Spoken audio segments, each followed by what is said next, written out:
In this video, I'm going to talk about how you can multiply by using a strategy called doubling and halving. Now, this is a very good strategy to use when you have questions which can be done very easily. So let's start with a simple question.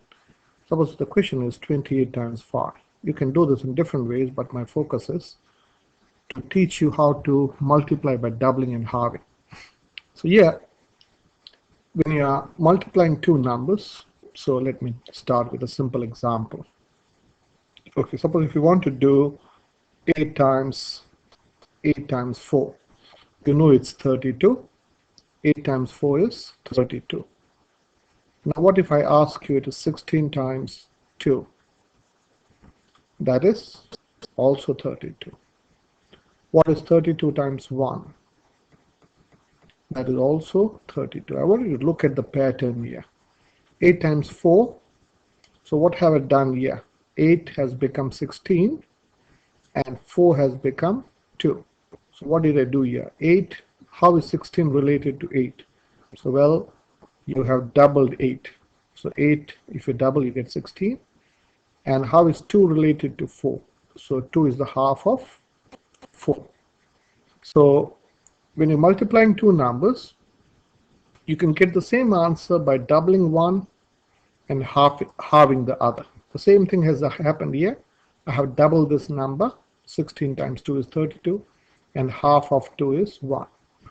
So, well, I'm looking at 28 times 5, and I'm going, well, it will be good if I'm going to halve this.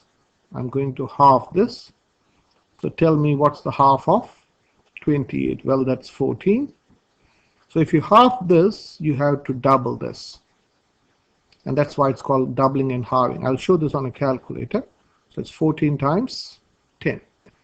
So I know 14 times 1 is, only look at 14 and 1. So 14 times 1 is 14. And you have to make it 10 times bigger. That's 140. So this would also be 140. Okay, so I'll show this on a calculator. Always good to understand what's the pattern there. So you go 28 times 5. 28 times 5 is 140, and 14 times 10, of course you don't need a calculator for that, that's also 140. So let's do one more question. So the second question is 16 times 5. So this is a very powerful strategy when you're doing with 5s. So well, I'm going to double this. So 5 times 2 is 10. So if you double this, you have to halve this number. So half of 16 is 8. So both answers, this is 80. 8 times 10 is 80. So this is also 80. Okay, so let's take one more question of 5. So let us make it big. So it is 74 times 5. Let us do 74 times 5. So I'm going to make this 10. I'm going to double this. So if you double this, you have to halve this. This is a bit tricky. So if you want to halve 70, so I want to do the half of 74. So I'll show you how to do half of 74. So first half of 70.